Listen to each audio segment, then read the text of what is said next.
প্রিয় শিক্ষার্থীরা, তোমরা সবাই কেমন আছো? আশা করি সবাই ভালো আছো, সুস্থ আছো, বাড়িতেই আছো এবং সময়ের সদ্ব্যবহার করছো। অর্থাৎ এই সময়ে বাড়িতে একদম বসে না থেকে পড়াশোনাটা করে যাচ্ছ। পড়াশোনা সম্পূর্ণ নিজের উপরে ইচ্ছে করলেই কিন্তু চালিয়ে নেওয়া যায়। তারপরে সার্বিক সহযোগিতায় আমরা শিক্ষকরা তো আছি। তারই ধারাবাহিকতায় তোমাদের সবাইকে আজকের অনলাইন ক্লাসে স্বাগতম। হ্যাঁ, আজকে নবম ও দশম শ্রেণীর শিক্ষার্থীদের অর্থনীতি বিষয়ের একটি ক্লাসে আমি আমন্ত্রণ জানাচ্ছি শাকিলা চৌধুরী, পল্লবী সহকারী শিক্ষক, পল্লবী, মাজুল ইসলাম মডেল হাই স্কুল।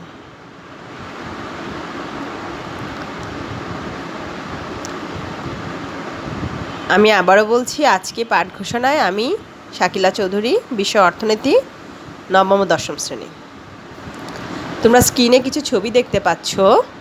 ছবিগুলো অবশ্যই তোমাদের পরিচিত, তারপরেও আমি আবারও এই ছবিগুলো বলছি তোমাদের।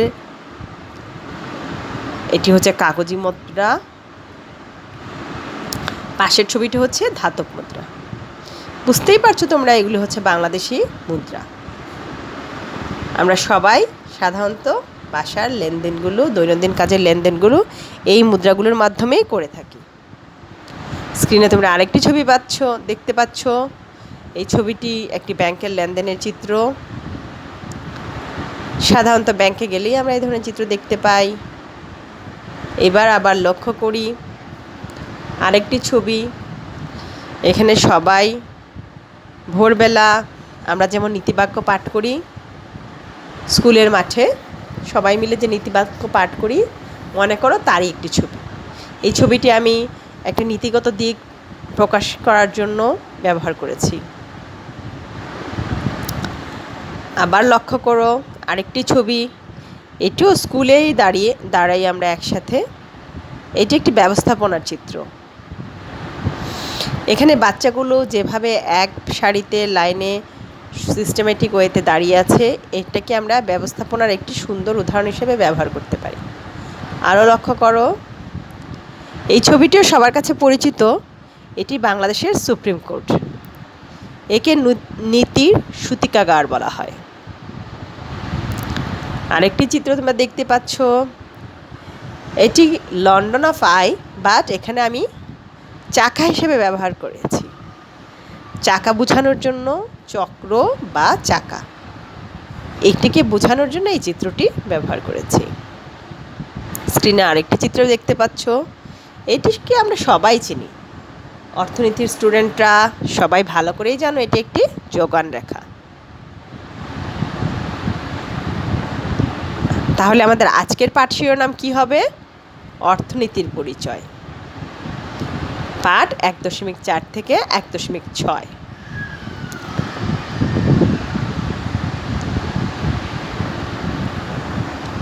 আজকের পাঠ শেষে শিক্ষণফল হিসেবে আমরা পাব, অর্থাৎ আজকের পাঠ শেষে শিক্ষণফল হিসেবে তোমরা অর্থনীতির নীতিগুলো বর্ণনা করতে পারবে, আয়ের বৃত্তাকার প্রবাহ ব্যাখ্যা করতে পারবে, বিভিন্ন অর্থনৈতিক ব্যবস্থা বিশ্লেষণ করতে পারবে। এবার সবাই বলো তো, অর্থনৈতিক নীতি কি? সাধারণত ভোক্তার চাহিদা, যোগান, ক্রয় ক্ষমতার সুষম বণ্টনই অর্থনৈতিক নীতি। কিন্তু অর্থনীতিতে এর ব্যাপকতা অনেক বেশি। অবশ্যই অর্থনীতিতে এর ব্যাপকতা বেশি। আমাদের সমাজ সম্পদ স্বল্পতার প্রেক্ষিতে অসীম অভাব মোকাবেলা করে। অর্থনীতিবিদ গ্রেগরি মেনকিউর মতে, অর্থনীতির বিভিন্ন ধারণাসমূহ আলোচনার পূর্বে আমাদেরকে অর্থনীতির নীতিসমূহ জানা দরকার। তাহলে চলো অর্থনীতিবিদ গ্রেগরি মেনকিউর মতে অর্থনীতির বিভিন্ন নীতিসমূহ কী সেটা জানার চেষ্টা করি। অর্থনীতির নীতিসমূহকে সাধারণত 10টি ভাগে ভাগ করা হয়েছে। ভাগগুলো হচ্ছে: মানুষ দেওয়া নেওয়া করে, সুযোগ ব্যয়, মানুষ প্রান্তিক পর্যায়ে চিন্তা করে, মানুষ প্রণোদনায় সাড়া দেয়, বাণিজ্যে সবাই উপকৃত হয়। অর্থনৈতিক কার্যক্রম সংগঠিত করার জন্য বাজার একটি উত্তম পন্থা। সরকার কখনো কখনো বাজার নির্ধারিত ফলাফলের উৎকর্ষ সাধন করতে পারে। একটি দেশের মানুষের জীবনযাত্রার মান সে দেশের দ্রব্য সেবার ক্রয় ক্ষমতার উপর নির্ভর করে। একটি দেশের যখন সরকার অতিমাত্রায় মুদ্রা ছাপায় তখন দ্রব্যমূল্য বেড়ে যায়। সমাজ মুদ্রাস্ফীতি ও বেকারত্বের মধ্যে স্বল্পকালীন দেওয়া নেওয়ার মুখোমুখি হয়। এই 10টি নীতি আমরা অর্থনীতিতে দেখতে পাই। এবার চলো আমরা আবার নীতিগুলো বোঝার চেষ্টা করি। মানুষ দেওয়া নেওয়া করে, অর্থাৎ কোনো কিছু পেতে হলে আমাদেরকে অবশ্যই একটি পছন্দের জিনিস ত্যাগ করতে হয়।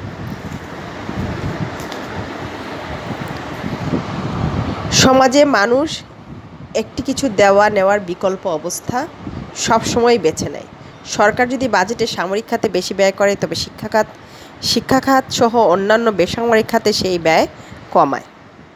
এটিকেই সাধারণত বলা হয় মানুষ দেওয়া নেওয়া করে। সুযোগ ব্যয় হচ্ছে যদি তুমি স্কুলে লেখাপড়া করার সময় ব্যয় করো, তবে তুমি তোমার বাড়িতে বাবা মাকে সাহায্য করতে পারবে না।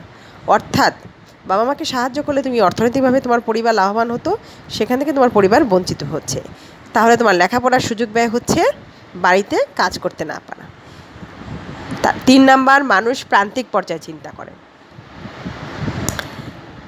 সবসময় মানুষ এই প্রান্তিক পর্যায়ে চিন্তা করে, অর্থাৎ তুমি 3টি কলা খেলে। 3 নাম্বার কলাটি হলো তোমার প্রান্তিক কলা। প্রান্তিক কলা খেয়ে তুমি যে তৃপ্তি পাও তার নাম প্রান্তিক উপযোগ। 3 নম্বর কলাটি পেতে তুমি যত টাকা ব্যয় করলে সেটা হচ্ছে প্রান্তিক ব্যয়।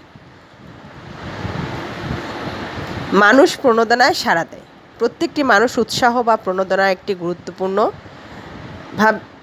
প্রত্যেকটি কাজের ক্ষেত্রে উৎসাহ বা প্রণোদনা গুরুত্বপূর্ণ ভূমিকা রাখে। মানুষ প্রণোদনা পেলে ওই কাজটি অধিক যত্নের সাথে করে। একেই বলা হয় মানুষ প্রণোদনায় সাড়া দেয়। বাণিজ্যে সবাই উপকৃত হয়। দুটি কোম্পানির মধ্যে যদি ব্যবসায়িক প্রতিযোগিতা বিদ্যমান থাকে, তাহলে সাধারণত ক্রেতারাও সুযোগ সুবিধা পায়, সাথে সেই কোম্পানিটিও সুযোগ সুবিধা পায়। অর্থনৈতিক কার্যক্রম সংগঠিত করার জন্য বাজার একটি উত্তম পন্থা। ফার্ম ও পরিবারের মধ্যে পারস্পরিক ক্রিয়া প্রতিক্রিয়ার ফলেই সাধারণত দ্রব্যের দাম নির্ধারিত হয়। তাই অর্থনৈতিক কার্যক্রম সংগঠিত ক্ষেত্রে বাজারের বিকল্প নেই। সরকার কখনো কখনো বাজার নির্ধারিত ফলাফলের উৎকর্ষ সাধন করতে পারে। বাজার ব্যবস্থার অদৃশ্য হাতের ইশারায় চলে। সবসময় ব্যাপারটি অনেক সঠিক নাও হতে পারে। নানা কারণে অদৃশ্য হাত সঠিকভাবে কাজ করতে ব্যর্থ হয়। এমনই অবস্থায় সরকারি হস্তক্ষেপ জরুরি হয়ে পড়ে। সম্পদের সুষ্ঠু ব্যবহারে দুর্নীতির মতো বিষয়গুলি থেকে রক্ষা করার জন্য সরকারি হস্তক্ষেপের দরকার হয়। মানুষের জীবনযাত্রার মান নির্ভর করে সে দেশের দ্রব্য সেবা উৎপাদন ক্ষমতার উপর। যেসব দেশের দ্রব্য সেবা উৎপাদন করার ক্ষমতা বেশি, সে দেশের জীবনযাত্রার মান উন্নত হয়। উন্নত দেশসমূহে সাধারণত মানুষের উৎপাদন ক্ষমতা বেশি বলে মাথাপিছু আয় সাধারণত অনেক বেশি হয়ে থাকে। সরকার যখন অধিক মুদ্রা ছাপায় তখন দ্রব্যমূল্য বেড়ে যায়। দ্রব্যমূল্য বেড়ে গেলে সাধারণত দ্রব্য মুদ্রাস্ফীতি ঘটে, অর্থাৎ অর্থের মূল্য কমে যায়। সমাজ মুদ্রাস্ফীতি ও বেকারত্বের মধ্যে স্বল্পকালীন দেওয়া নেওয়ার সম্মুখীন হয়।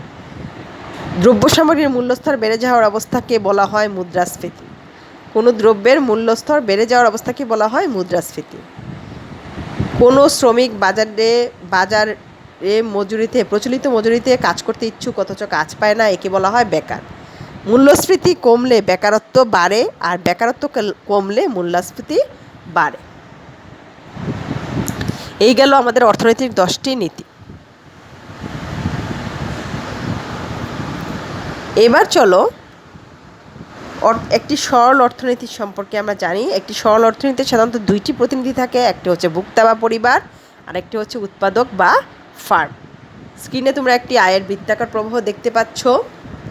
এই প্রবাহে আমরা দেখতে পাচ্ছি দ্রব্য সেবার বাজার এক সাইডে, আর উপরের দিকে নিচের দিকে উৎপাদনের উপকরণসমূহের বাজার। দ্রব্য সেবার বাজার থেকে সাধারণত ফার্মসমূহ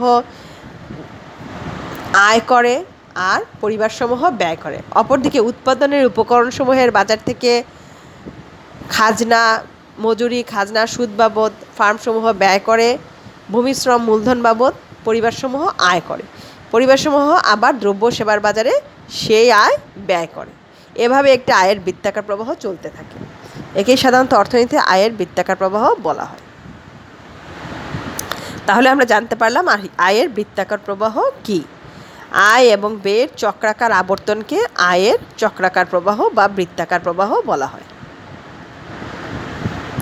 এবার চলো আমরা জানি অর্থনৈতিক ব্যবস্থা কি। সাধারণত সীমিত সম্পদের বিকল্প ব্যবহারই হলো অর্থনৈতিক ব্যবস্থা। অর্থনৈতিক সমস্যার সমাধান করে দেশের কল্যাণ বাড়ানো বিশ্বের সব দেশেরই কাম্য। অর্থনৈতিক ব্যবস্থা বলতে অর্থনৈতিক বিধিবিধান, দর্শন, নিয়মকানুন ও পরিবেশের অর্থনৈতিক কার্যক্রম পরিচালিত হওয়াকেই বোঝায়।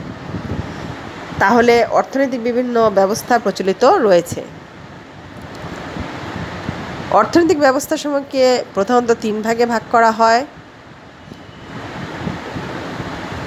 একটা হচ্ছে বাজার পদ্ধতি, নির্দেশমূলক পদ্ধতি, প্রথাগত বা অর্থনৈতিক ব্যবস্থা। এছাড়া আরও কয়েকটি অর্থনৈতিক ব্যবস্থা বিশদভাবে প্রচলিত রয়েছে। সেগুলো হচ্ছে ধনতান্ত্রিক অর্থব্যবস্থা, সমাজতান্ত্রিক অর্থব্যবস্থা, মিশ্র অর্থব্যবস্থা, ইসলামিক অর্থব্যবস্থা। ধনতান্ত্রিক অর্থব্যবস্থার কিছু বৈশিষ্ট্য রয়েছে, সমাজতান্ত্রিক অর্থব্যবস্থারও কিছু বৈশিষ্ট্য রয়েছে, মিশ্র অর্থব্যবস্থারও কিছু বৈশিষ্ট্য রয়েছে, ইসলামিক অর্থব্যবস্থার বৈশিষ্ট্য রয়েছে। এই বৈশিষ্ট্যগুলো অনুযায়ী অর্থব্যবস্থাগুলিকে বিভাজন বা পৃথকীকরণ করা হয়। আমরা বইয়ে 1.6 এই অর্থনৈতিক ব্যবস্থাগুলোর বৈশিষ্ট্যগুলো জানতে পারব।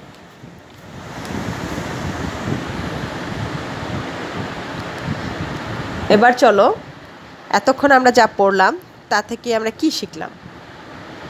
তোমরা বলো তো অর্থনৈতিক নীতি কি? আচ্ছা, অর্থনৈতিক নীতি কয়টি? তোমরা ঠিকই বলেছ, অর্থনৈতিক নীতি 10টি। বৃত্তাকার প্রবাহ কাকে বলে? বৃত্তাকার প্রবাহ কাকে বলে আমরা কিছুক্ষণ আগেই স্ক্রিনে দেখেছি এবং বলেছি। নিশ্চয়ই তোমরা পারবে। তাহলে আজকের ক্লাস থেকে তোমরা যেটুকু শিখলে সেই অনুযায়ী আজকে আমি একটা বাড়ির কাজ দিচ্ছি তোমাদেরকে। বাড়ির কাজটি করবে। আজকে তোমাদের বাড়ির কাজ হচ্ছে বিভিন্ন অর্থনৈতিক ব্যবস্থার বর্ণনা দাও। বিভিন্ন অর্থনৈতিক ব্যবস্থা বলতে আমি 4টি ব্যবস্থাকে বুঝিয়েছি। এই 4টি ব্যবস্থার বৈশিষ্ট্য লিখে সুন্দর করে বর্ণনা তৈরি করবে। এরই ভিত্তিতে তোমরা বইয়ে অনুশীলনীতে যে সৃজনশীল প্রশ্নগুলো রয়েছে সেগুলো সমাধান করার চেষ্টা করবে। বইয়ে কিছু প্রশ্ন রয়েছে, যেমন মিশ্র অর্থব্যবস্থার সাথে সমাজতান্ত্রিক অর্থব্যবস্থার পার্থক্য বিশ্লেষণ করো, বাংলাদেশের অর্থব্যবস্থার সাথে কোন অর্থব্যবস্থার মিল রয়েছে, এ ধরনের বিভিন্ন প্রশ্ন রয়েছে। এই প্রশ্নগুলো সমাধান করবে। তারপরেও যদি কেউ সমস্যা মনে করো আমাকে ইমেইলে ইনবক্সে মেসেজ করতে পারো,